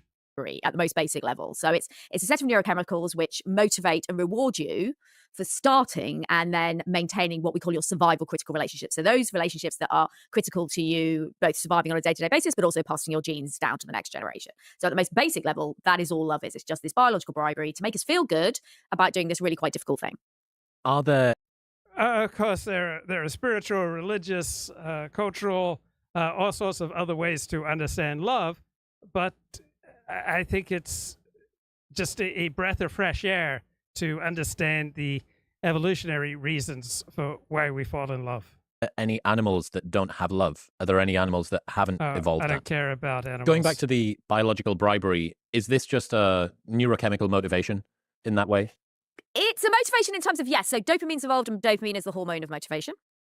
It's also a hormone of reward, though. So it involves the dopaminergic system, which is your reward system in your brain. And if you look at the activations that occur in love, certainly the dopaminergic circuit is there. But it's more complicated than that because it involves things like beta endorphin, which is addictive. And that underpins long-term human relationships. You need something very, very powerful to underpin a relationship for decades. It involves oxytocin. Oxytocin isn't just about, they call it cuddle hormone, which kind of annoys me, but oxytocin is about orientating you towards social objects in your environment. And it also acts on the amygdala to calm the amygdala so that you're more confident about building relationships. And serotonin. So I believe in God, but I also notice there's a lot of wisdom available if you set that belief aside at times and just look at things purely through the eyes of evolution, or take advantage of the various insights that atheists offer. Right? There are many different useful ways to look at the world, and evolutionary psychology is one of them. Serotonin's evolved, and serotonin is about obsessive love. So it's more complicated than just a motivation to go over there and chat to someone. It has this quite complex structure of different roles for different neurochemicals. But it's bribing you or motivating you in one way or another to do things that perhaps without that soup of neurochemicals you wouldn't go and do. You wouldn't sacrifice yourself in this way. You wouldn't care as much. You wouldn't be as vigilant. Yep. You wouldn't wake up at 3 a.m. to feed the baby, etc., etc. No, you wouldn't. You wouldn't, because it's just really, really difficult. Because being social, as I'm sure you know, being in a group is actually costly to your survival. Don't you have a friend who's... You know, it's very stressful being in a group. You don't get to do exactly what you need ideally for yourself every day. You have to coordinate with everybody else. You've got people who are constantly trying to stab you in the back or do one over on you. So you have to spend a hell of a lot of time monitoring everybody else to make sure that everyone's behaving. You exist in a hierarchy, which is going to dictate the access to resources you get. So if you're at the top, fab, you're going to get the best mates, you're going to get the best food, you're going to get the best shelter. If you're at the bottom, you're kind of screwed. So it's really, really hard to do. But humans, mainly because we birth our babies so incredibly early, we need to help each other, particularly to raise our children. And we talked about fatherhood before. Fatherhood's one of Okay, I enjoyed this comedy podcast. I was remembering yesterday, I haven't laughed for a while. So I recommend We Think It's Funny. Comics, Mark Schiff, Denny LaBelle sit down with various comics. This guest is Elon Gold, married his high school sweetheart. Neither of them have ever had sex with anyone else. Here is comic Elon Gold. She was this British woman, so-called expert, who thought she like gave the worst parenting advice, but she's like an expert, and she would go over to people's homes and go, "No, you're doing it all wrong." So I said, imagine parodying her. And I pitched this to the Leno people and just going around to malls, you know, Sherman Oaks, whatever, and giving parents the worst advice. And anyway, I would do it. But speaking of Leno, you know, because you guys had him, right? Yes. And that's exciting, by the way. Very exciting. He was a terrific guest. He is a terrific guest, and I'm not. And you're going to find that out shortly. No, we knew that coming in. Yeah, even though I did each of your podcasts separately. So when Danny, we'll get back to Leno in a second. When Danny called me, I went on a 19-minute tirade about how I hate podcasts, And he's like, but I love you guys. Right. So I went against my own hatred of imagine. Let's take an anti-Semite. Imagine him now going to shul because he liked you guys. Right. But he hates Jews and the concept of Judaism. You hate podcasts on an anti-Semitic level. Wow. Yeah. That is hatred. That's hatred. And yet I went, but I love these two specific guys, so Right. I will come in. My whole point is podcasts don't do anything to either further your career or your mortgage payments. Okay. And that to me is I'm still in that. Right. If you're sending your children to Jewish day school, all right, and it costs $25,000 to $50,000 a year, you're living in a Jewish neighborhood, you're leading a traditional Jewish life. It's a very expensive way to live. And so Elon Gold is just enunciating there's no time for anything that doesn't make you money, right, when you're not relaxing with your family. Laser focus, like, is this going to be good for the career? Is this going to pay the mortgage? And then if it doesn't check those two major boxes, I just say no to everything. But I couldn't say no to you two. But this could be good for our career and our mortgage I payment. promise you it won't be. Yeah. So Leno. Yes, so Leno. So you know, so I did these, you know, and it was always fun, and he was always nice to me. You know, by the way, I'll never forget my first time. My first time there. The commercial break, he turns to me in the commercial break, and he loves to give advice because he's like a sage, you know, Yes, wise. he is. And you know who else is like that? Your friend Jerry. And my favorite person to get advice from is Rock. Chris Rock is like Yoda. You just sit there and you listen, right? And he just and he almost has the Yoda voice, but it's like this instead of this. But he's amazing. Just imagine how good you have to be to make a living as a stand-up comic. Giving advice. Anyway, so Leno turns to me in the commercial and he goes, "You know, I never touched my Tonight Show money." And I'm like, first of all, I didn't ask. Right. That's going to be incredibly valuable. Thanks for that advice. No, we have separate gigs. And I was in New Jersey on my way to a gig. And where were you? I was in Oklahoma, but I was in, keep this in mind, it's a casino. It's very important because you're not there. Casino, there's 4,000 people. That doesn't matter, but it's a casino. So I come out, I go, evening, ladies and gentlemen. This is hours after the assassination maybe 4 attempt. hours, 4 or 5 hours. Right. Be here. I didn't say good to be here, but You're in a casino. You're opening for Jerry Seinfeld. 4,000 people out there, packed to the rafters. What do you say? And they introduced me very upbeat. Coming up now is a good friend of Jerry Seinfeld. He's been a friend for many years. He's on Jerry's latest, Netflix special. You can see him on his podcast. We think it's funny. And he, introduces me as if, the world is spinning beautifully. Right. So I come out and go, anyway, I'm not doing well tonight. I don't feel good about what happened. I'm in pain about it. I'll get through it. And I know a lot of you out there are going through exactly the same thing that I'm going through. Take a big beat and I go, I'm down over $500. Okay, talking about the night of the Donald Trump assassination attempt. All right, some good segments on trying to stay faithful. Chose the Torah. We chose God. And I said, when I could spend that on a hooker. Again, he was another guy. 100. Yeah. George Burns did that. Yeah. 101. Bob Hope made it to 100. You ever work with George Burns? I saw him live. I never worked with him. I did at the Montreal Comedy Festival. And I said, wow, you smoke cigars? Because I smoke 15 cigars a day. And I'm like, wow, that's amazing. And I go, I smoke cigars too, but like good cigars, like, 10. He smoked White Owl. Yeah, he smoked the garbage. And he goes, why would I spend $20 on a cigar when I could spend that on a hooker? My parking bit took a year. Okay, get to the sex, man. I can't believe this is a $30 million house and you couldn't spring more than $80 on a sound system from Radio Answer, you know, and then we're both from parents that, you know, weren't divorced. Okay, yeah. Here he's talking about his wife. This is pretty good. Answer. I go, you know how many factors there are? For example, we were high school sweethearts. Most people don't get to be high school sweethearts. Right. So that alone gives you a leg up. And if you don't, you know, when I was on Howard Stern once, he said, well, this is very exciting. Let me tell you, this guy, Elon Gold, he's never been with any other woman. And that's true. We are virgins to the world. Wow. And that's another rare thing that you cannot find anywhere. So when you don't know any better, he's like, dude, don't you miss being with other women? I'm like, I don't know what it's like to be with other women. You don't know it, yeah. So if you don't know it, you don't miss it. It's like when you're dirt poor, you don't know what it's like to have money. So you don't really, you feel being poor. I was poor my whole life, but I didn't miss not having money because I never had money. Right. That's why I refuse to ever make any money, Mark. But the point is that there is no secret. There is no answer. You know, and then we're both from parents that, you know, weren't divorced. And yeah, it helps. So you can't control every relationship is different. And when you look at most of them, you go, how did these people stay together? Right. You know, so and by the way, Jerry and I both agree with that. And nobody ever gets back to see us. We never meet with any. There's no women involved. Right. So this is Mark Schiff and talking about him and Jerry Seinfeld, how they stay faithful to their wives. Right. If your friends start getting divorced, if your friends are screwing around, you're much more likely to engage in the same behavior.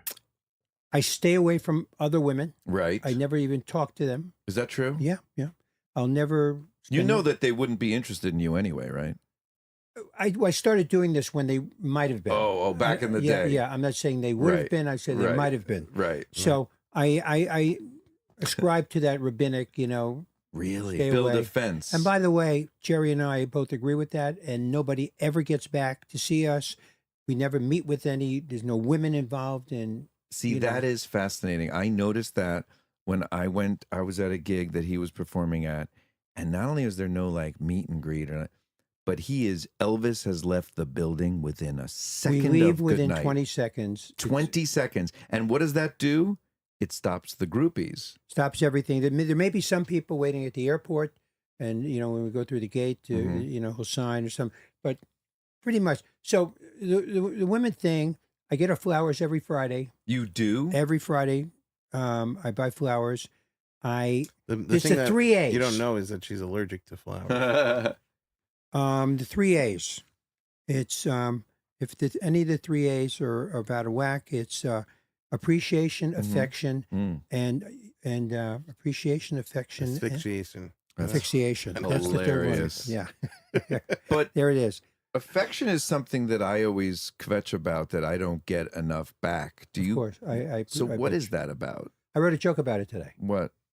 I got to figure out where to put this in the act. I said, I love birds. He has a bird. I love birds. I used to have a bird, and he would sit on my shoulder and nibble on my ear. He would do the things my wife used to do when we were first married. So good joke. That's funny. I wrote it today.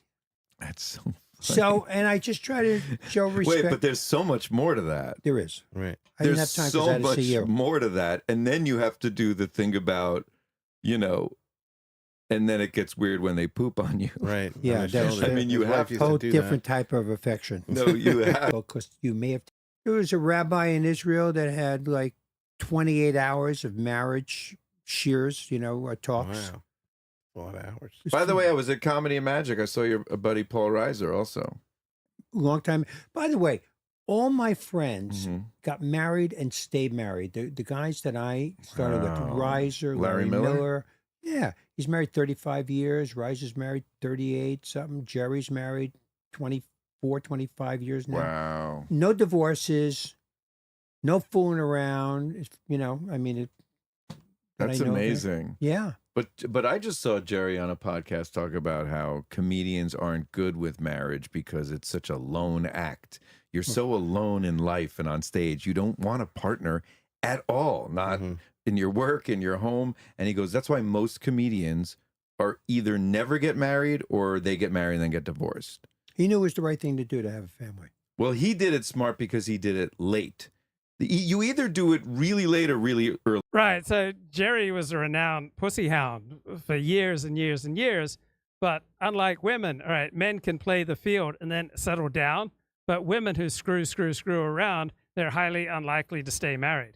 Right. For a man, it doesn't make him more or less likely to stay faithfully married if he had a time where he screwed around. Really, like I did. He had a joke about that. He says, I got married at 45 because I had issues.